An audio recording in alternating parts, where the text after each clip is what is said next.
no radio at all. Not even with the bombing plane that's coming over. All radio is dead. It's alive. It's alive. It's alive. It's alive. It's alive. But welcome to another episode of Horror of the Worlds, where we talk about horror movies and kind of forgot what else we talk about. What are we doing? We do about horror, like horror movies and you do stuff with horror movies, stuff right? that kind of comes up, right? I'm Curtis Gerhardt, I'm Stephen Miller. I and we have a 420 special episode that is releasing on a abnormal schedule, just for you guys. Yeah. Get pre-baked. Watch horror movies, like we do. Well, I do. He does. I'm pro, not against. It's not my thing. I like it. It's That's good. not. Popeye needs the spinach. You know what I'm saying? Gotta get it off. It's like, what makes one of the things I was actually really curious about, and I personally had a hard time with this one. What makes a horror stoner movie a horror stoner movie? How do you classify it, and how are we going to classify this? Well, yeah, Because I can see why that'd be difficult. You have ones that are like, does it have to be? Is there a stoner in it, and is that, or someone that smokes weed, and is that a stoner movie? With that being the fucking preface, then every fucking horror movie is a stoner movie, because it feels like that's one of the three main characters. Is you got the burnout, you got the jock, then you got the fucking Dudley Do-Right. My bad. But yeah, there's at least those three, and then you got the goody two shoes, the one that The Virgin. the virgin, yeah. Yeah, so that's the whole thing. Like, so if we go along that, almost every movie is a stoner movie since But the 80s. I feel like the characters At least in, the 80s, in 70s, these 80s. movies need to be just avid potheads need to be the main character, or the whole movie is based around weed. That's another one of my questions. Like, does it have to be weed or drug centric? Absolutely. Like, does it have to be like shrooms? That movie is about mushrooms Yes, and stuff. So I mean, that's kind of perfect. I mean, I feel like that movie was a fine example of that start. I mean, I'd almost want, like, with an argument with that one, it would be When It's Midsummer be a drug or a weed movie. I guess so. I just don't feel like when I thought about that movie, I thought about the drugs that were in it. You know what I mean? Like, I think of it like the first time they went over to, what is it, Sweden or the Finland, wherever that whole Midsummer takes place. I can't remember off the top of my head. They take shrooms or tabs, and they get yeah, they do. They do take mushrooms. You're right. And then a lot of the witchcraft that happens in that tea. cult, like with it wasn't so much the weed tea, it was the period lemonade.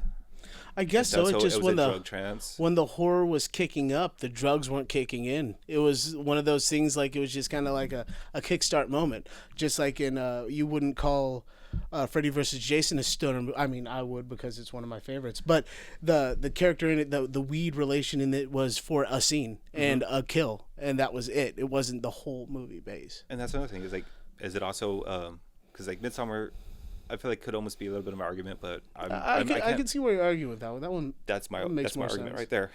It makes I have more nothing else on sense, it. but But is it also, is it a movie that you have to, or is it your pre-bake movie? You know, so I mean, there are some movies like where it's like, you know, like Killer Clowns from Outer Space, not right. a stoner movie, but a lot of people. it has the stoner humor so spot on. But you're right. I wouldn't call that a stoner movie, although I could see why people would go there. So that's why I feel There's like, a good argument with that one too. how do you classify this? I know, I'm pretty sure anyone that's watching it, like, oh, fucking morons, it's this and this. Right. It's like, You're too high. Calm down. you're overanalyzing this, all right? It's just like, that's one of my questions, is like, it is kind of hard for me. So with these movies, I feel like we have to put it under three categories, or not so much under three categories. Weed has to be, when you say this movie title, it has to be one of the first three things that you think of about this movie if you think it or describe it to someone else. You know, and I am talking about one could actually be, that is a great fucking movie. Yeah. It is what they tried to do with a movie. They tried to scare you, and it is so fucking cheesy that it wouldn't scare you. I mean, the favorite thing that we used to do is get so high we watched that movie and fucking laugh at it, and I was so high I couldn't remember the movie. That's the problem. So you know what? I think that's one of the things that why they brought up Cheech and Chong. I think they ended up having the whole, you know what? Fuck this thing. Let's actually make our own. Let's show how funny weed actually is. And they did it so freaking. Yeah, they absolutely. did it It's perfect. It was like their almost answer to Reefer Madness. Perfect. You know, yeah. I mean, it was. That was the Reefer Madness rebuttal. Was I present to you Cheech and Chong? I possibly easily like I would not be surprised if that was a commercial and I did not. I remember reading a book how ironically Cheech was the American and Chong was the illegal immigrant. He was from Canada and he was illegal, but fucking right. Cheech was from Southern California. East LA, actually. And he later on tried to clear his name and kind of get the whole weed thing out of him. And I was like, that's not gonna work. Like, and then he just came back. You got that name so hard, like that's who yeah, you are. what was it? Nash Bridges. He tried to be a cop, playing the clean slate for a couple decades, but that didn't stick. I think that's one of the things. Like, I don't know about you, but my first Cheech and Chong movie was Up in Smoke. Up in Smoke, yeah. Like, arguably, that's probably their best Cheech and Chong Without a doubt. movie. Yeah. But it's not my favorite one. Really? Yes, and it is Nice Dreams. Oh, Nice Dreams. Nice yeah. Dreams All is my right. favorite Cheech and Chong movie. I don't know. Actually, I do know why. It's just because of Paul Rubens.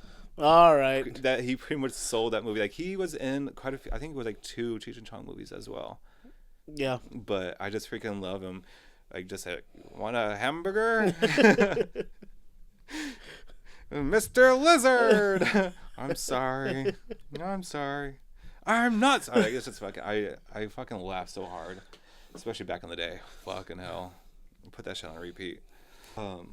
So what we were like, with like talking about like Cheech and Chong and all that stuff being I want to say the ones that actually brought weed culture into the populace and made it more well known. Maybe I didn't go around almost that. mainstreamed it.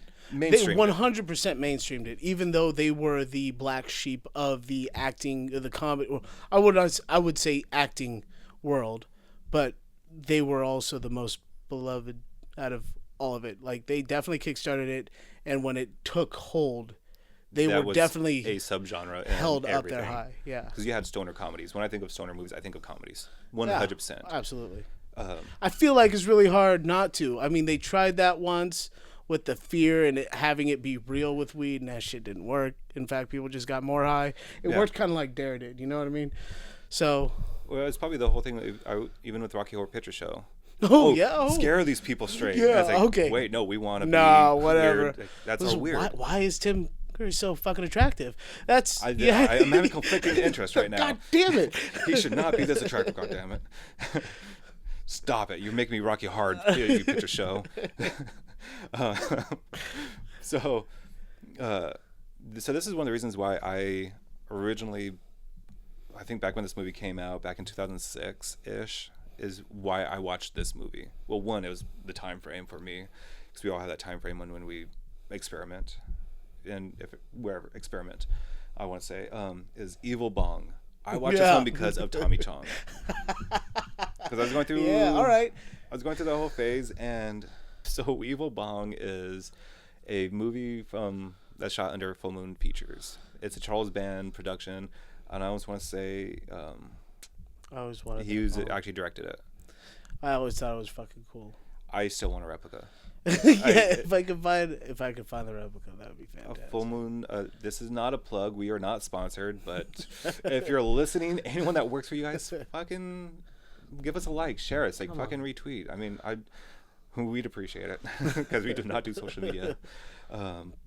But Charles, Full Moon Features, I think their website, they're a shop where I occasionally sell the Ginger Dead Man, the Bong, Ouija's prop replicas, and Puppet Master replicas. Oh, hell yeah. Stuff along with the movies and stuff. I wanted to watch Ouija's for this, but I could not find a free copy, and I don't currently own it. So I feel like that would have been a perfect movie for this. But Evil Bong, you smoke from this bong that is evil, and you actually get sucked into this bong and sucked dry. So the bong is almost like a succubus. It 100% is. All the movies are, because I haven't finished all 9 of these movies. Jesus, there's 9 of them. I Yes. stopped after the first one. No, so I Like I didn't know there was more. so Oh, wait, no, there was like a return of it. Wasn't there one? There were crossovers too. there are crossovers. That is one thing that Charles Band does. Like he knows what works, what sells, and he knows what people want. So he's like, why create new? Let's just funny. make more. That's So good. he's great at what he does. That's why he's been doing it for so long. He's all right. Go watch the Charles Band episode. We have it where I talk about it. But yeah, there are that many sequels. I got up to the 3rd one, which oddly enough is. All right, there are 2 names for it. So under Letterboxd, I can't remember what the fuck the name was. What it's under, like it's Evil Bong 3 something, but on Tubi it's Evil Bong 3 Reefer Madness. Oh, nice. And these movies are, my opinion, they actually get better with sequels, which is rare. That's very rare. So the first one's kind of meh, because I mean it's the first one, and you have Tommy Chong, so it's good no matter what. Right. You could see this movie anywhere because even Elvira does an episode on this movie, so it's pretty. Elvira does what she does, but the sequels are actually pretty damn freaking good if you're okay with that weird, shitty humor. Because like the second one, it goes on to where they play on every character has that stereotype. Yeah. So it's the same characters that are reoccurring, but like you have the guy that has a overactive libido, the one that eats too much, the one that forgets things, passes out, and It's the different shades of stoner. that's the whole thing. So that was actually really fucking awesome how they did that. The third one is, so that one was they actually had to go back to the Amazon and find where it originated, and then kill a king evil Bong. It's the same thing. You get sucked into that one. Oh, good. And the third one is an alien Bong, which that Bong actually looks really fucking badass. Yeah, these movies are streaming on Tubi, and I actually do highly recommend them if you're down for these movies. They are not for everyone. Like, Okay. 100%. These movies are not for everyone. So it sounds like if you like cheesy movies with a If you like, decent, maybe thin plot line, get down and give it a watch. yeah, I mean that's the thing. It's if you like full moon features, you've already seen this movie. Right. But if you're okay with not being over analytical with movies, That's the best This kind is of it. movies to watch in that condition. It's Yeah. a good 420 movie. so I think that's one of the reasons why this movie works so well. Because if you're in that state of mind, you don't need There a you lot. go. Fuck, what were your movies that you're going to talk about again? Idle Hands. Idle Hands. There was one more, but I forgot. So, fucking hell, I always wanted to keep that one in here. So, but with that also being said, one of the movies I didn't watch this. I watched this movie for 2 different reasons when this came out, or I watched it for one reason, and then I watched it for another reason, and rekindled my love for Idle Hands, which is directed by Rodman Flender. Ooh, this is a long overview. Let's give this one a shot. One breath, go. Oh, one breath. All right. Bong rip time. When slacker teen Anton Tobias has his right hand possessed by a demonic force, he finds that his life gets a lot more interesting. While Anton himself is an amiable guy, his hand proves to be an appendage of death, killing his 2 best buddies. God damn it, I didn't do the. One breath could make it. P-Nub and Mike, who return to life as a wisecracking zombies. I did not know that was their names. That's funny. Wisecracking zombies. In addition to murdering those closest to him, Anton's evil hand significantly hinders his chances with lovely neighbor Molly, which I want to say is one of Jessica Alba's horror movie debuts or acting debut movies. I think there was one thing that she did before that. It was a TV show called Dark Angel, and Which it was is- a very short-lived series. But yeah, this was the first movie that I remember seeing her in. Which a lot of big actors get their starting in horror movies. In horror movies, but this one was huge. And so I wasn't the reason why I actually came back to this movie. So I'll quickly go over my first time watching this one. The first time I'm watching this, like my mom was watching it thinking that it was a cute, like religious movie, if I remember correctly. Like Idle Hands. That's funny. Well, because Missed that it wasn't the target. cover. It was a not a legal copy of the disc. I just said Idle Hands on it. Oh, okay. So that benefit of the doubt, and it's just like Idle Hands, the devil's plaything. It might be religious, great. It wasn't. I can't even remember the first time I watched this. I think I picked it up because I saw pretty colors. I wouldn't be surprised. I was like, mean, this has all a right. typical And 90s I cover enjoyed art it. as well. You have the characters lined up and Yeah, looking all it's cutesy. a yellow and green. It definitely catches your eye. But I came back watching this movie and rekindled my love is because of The Offspring. Yeah. Oh, They man. play in this movie. Yeah, they're the school dance band. That was actually really funny. But overall, Playing even Beheaded, one of their songs that you do not hear from them at all anymore. oh yeah, the that whole movie, I think, if I remember correctly, had a pretty damn good soundtrack. This was before people were really fucking stuck up killer. about their music being on movies and in video games and stuff. This was great, and it's not just a whole bunch of Offspring. So that is one of the things. This is a stoner movie because I feel like The it's a three great damn main movie. characters are 100% stoned, or trying to get stoned. In fact, the whole reason that they make it out is because they're stoned. That's it. Like, Yeah. I mean, there's at the core. I mean, there's so many parts, so many scenes with people not getting high or being high, but I feel like the whole reason it And started. it saves the day. Absolutely, At the end of the day. it's half thought through stoned actions that definitely make this movie go forward. This is such a comfort movie for me too. Like I don't know why I'm blanking so much on some of the one-liners of this movie. Nope. I don't Popeye know. needs a spinach is definitely one of them. As he loads up a bong and takes a He fat old uses his rib. asthma container as a little pipe as well. Oh my god. Yes. The kills in it were hilarious too. I mean, I feel like the way they came back as zombies and the little nicks and stuff like where he had to tape his head back on. And So shit like one of the things that was funny. amazing with this, I love the little bit of detail that they did. So with Seth Green, he had a bottle bashed like stuck in his head, stuck in his head. and it still had liquid in it. If you actually look closely at it, That's you so still see funny. the I didn't liquid. know that. So I'm like, something that didn't need to be done, but once you see it, it's like, I fucking love it. And I remember my favorite fucking line that cracks me up every fucking time I watch this movie, and it is when they're cutting off Devon Sawa's hand and stuff. You have, I think it is actually Seth Green's Seth Green that says it too, where he gets an electric electric knife, which is plugged in the wall. He's like, "Look at me, I'm Leatherface." And he goes after and just unplugs. And he's like, "Oh." I just love this movie so much. It said the same thing that all of us, if you remember those infomercials, what we thought about the bagel chop. Dude. That thing doesn't even cut my bagel. It's not going to cut your hand off. It's just, oh man, I wish I could talk more about this movie, but it's so hard for me because it's just like I just think of it and it just puts me in a state of just happiness. It's just like it's cozy. It's a blanket for me. It's too good of a movie. You can't. This is one that you cannot pass up ever. Like I'm if bad you, at I'm bad if at you this. haven't seen this movie, you're slacking. But it was definitely full of great characters. I feel like because of things like Final Destination and shit like that, there are characters in this that you've seen in other movies. But these three main characters were definitely defined by the stoner genre. Perfect teenage stoners for this, like not overacting. Like they're just we kind of think of teenage stoners. The whole try oregano. If you can't get weed, try oregano, bro. Dude, all right. So that was this. Also, watch the last episode or one of the episodes that we've done. Like it's just me blowing fucking Devon Sawa again.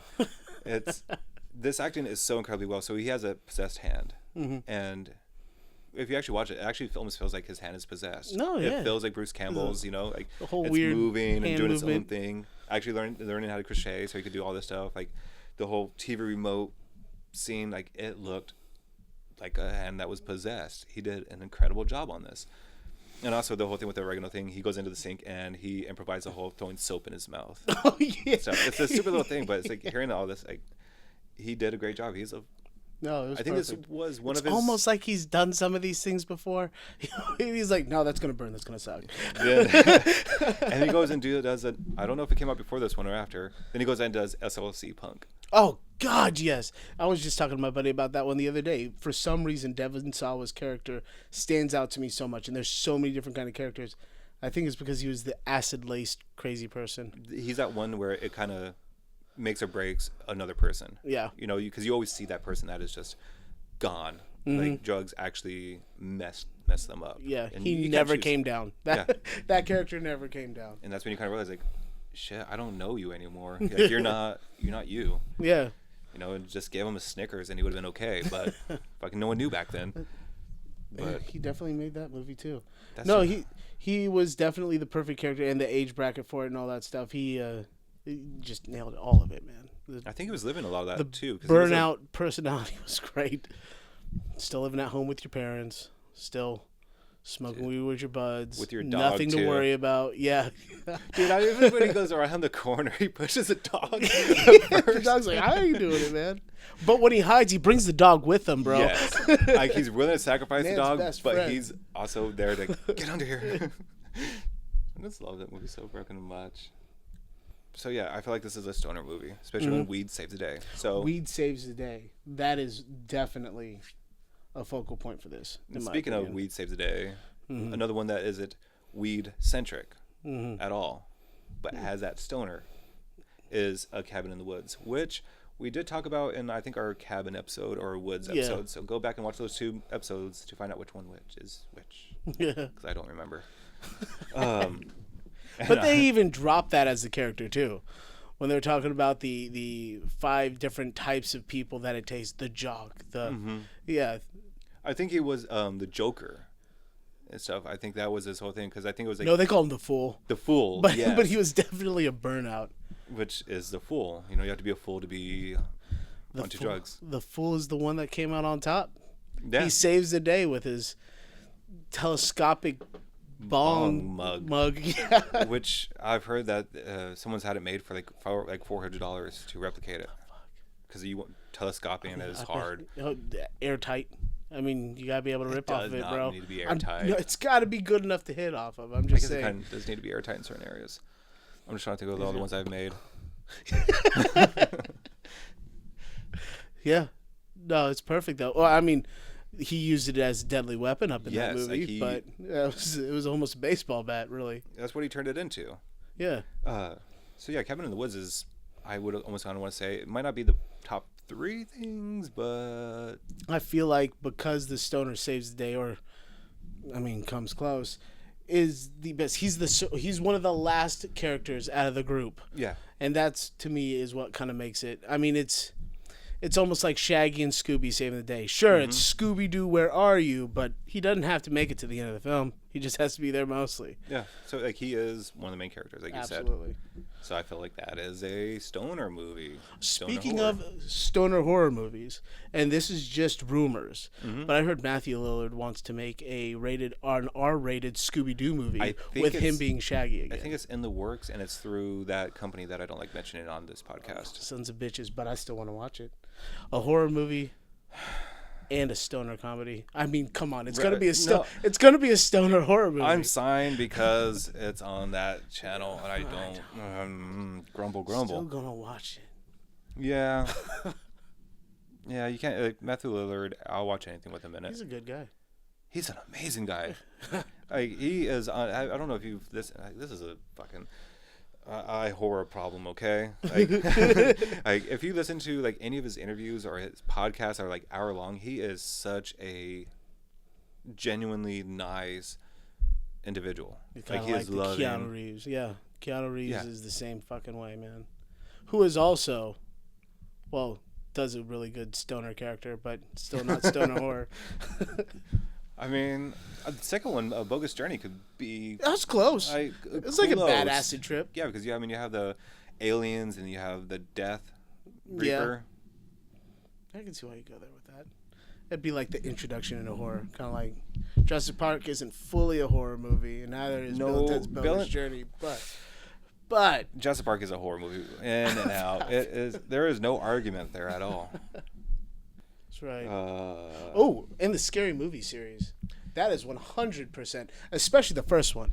That is stoner horror, even though it's making fun of it. No, right? yes. I I'm mean, trying to it's think of- definitely not super horrific or anything like that, but like, Is it the first or the second one where one of the Waynes gets rolled into a joint and smoked by a weed plant?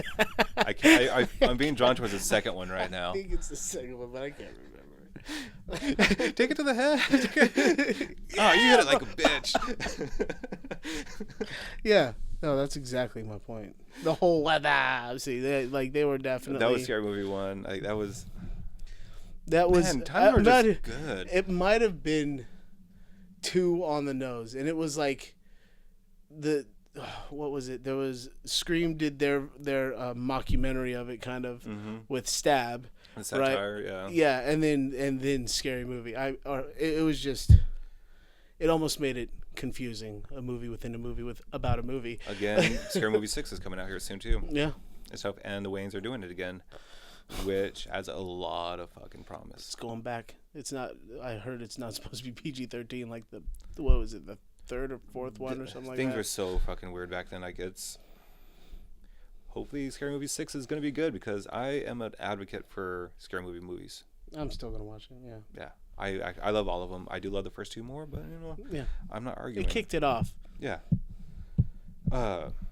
So I'm pretty sure everyone here has already, if you made it this far, has watched Evil Bong, has watched Cabin in the Woods, possibly Idle Hands, but one that I end up picking up that you don't really see that often, that is okay. Again, I know I always say it's okay. It's not a. If this movie was shot more like Shrooms, it'd be a really good movie. And it's called Starleaf. This came out in 2015 by Richard Cranner. Hikers find a secret grove of extraterrestrial marijuana and must fight for their lives when they anger the otherworldly forces protecting the plants. That kind of does not describe this movie at all. It's like outer space weed. So yes. So the whole thing is you have these ex-vets that were like Afghan, Iraq war vets, and you see that they have PTSD, or they have things that they suffer from. But I'm just going to blanket to say PTSD, because they even kind of bring that up for a hot minute. And they go out for... They are going along the Pacific Northwest coast here in Washington. Oh, yeah. So it is another Washington horror movie on the list, and had something to do with aliens. So that's another one on the list. Another thing to check off. But this weed strain is called Starleaf. And so it is something that's supposed to be extraterrestrial and supposed to make you actually hallucinate, trip balls, right, and stuff. And these guys fucking trip balls on this shit. So it's not that hit it and quit it. It's a hit it and you're going on a fucking trip. This is like Bong. Is it Bong Water? The movie I'm thinking of with Tenacious D, Brittany Murphy. I think so. It's been years since I've seen that movie. But that one, like, you kind of go out on an expedition and you just kind of go wacko. But one of the guys that has the biggest issues ends up having our military flashbacks of the soldiers shooting at him, and he's going around trying to shoot him, and he accidentally kills his friends. But it's a trip. And then his friends come up like, dude, I killed you guys.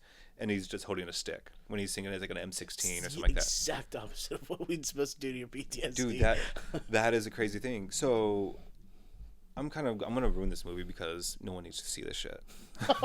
Go for it, man. But so that was the whole thing. That's the whole meaning behind this movie is there is a forest ranger that is kind of in charge of all of this. Like, he is that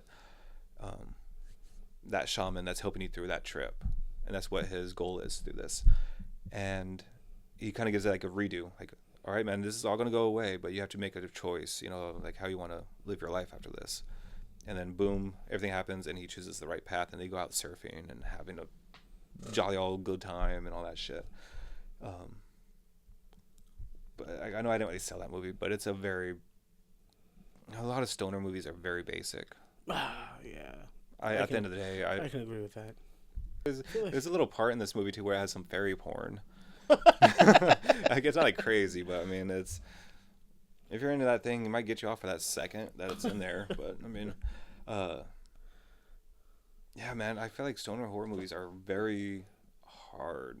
They are. I don't think there's not many of them, and it feels like that when you get into stoner and horror, you're looking at more of comedies, because like we were talking about briefly earlier, Reefer Madness was supposed to scare you, but it made everybody smoke weed, go to the movies, and laugh at something, because you clearly don't know what the DEA tried to fucking make a scary movie and they failed. And I feel like that's what Pineapple Express kind of made fun of. That is my favorite movie. it's a movie I kind of forget about, honestly, but it's usually in my top 10. Like, the movie is a solid fucking hit. Period. The soundtrack, if you watch it, the soundtrack's amazing. The comedy is just fucking spot on. Yes, it is guy stoner humor, but Bill Hader's part in the very beginning is just... Yeah. But I feel like Reefer Madness would easily be a stoner horror movie, but it's definitely not horror. I mean, maybe a drama, but for back then it was supposed to be a horror. Yeah. It probably might have been the first stoner horror, but it really wasn't supposed to be. Yeah. Dare but before dare. All they did was make parents more paranoid. Yeah, over something stupid. You're going to smoke weed and overdose. Well, I mean, that's kind of fucking ridiculous. But you might crash your car. You might forget where you put your keys. Which, your wallet. that is one thing. Like, I know we're rambling, but I think this is kind of almost the episode a little bit. We're just kind of bullshitting a little bit. But it is... I remember watching a documentary about the whole U.S. marijuana thing, and this is when I was learning that you could actually make paper plates and cups out of hemp, and it's actually biodegradable and actually edible on some of these cases.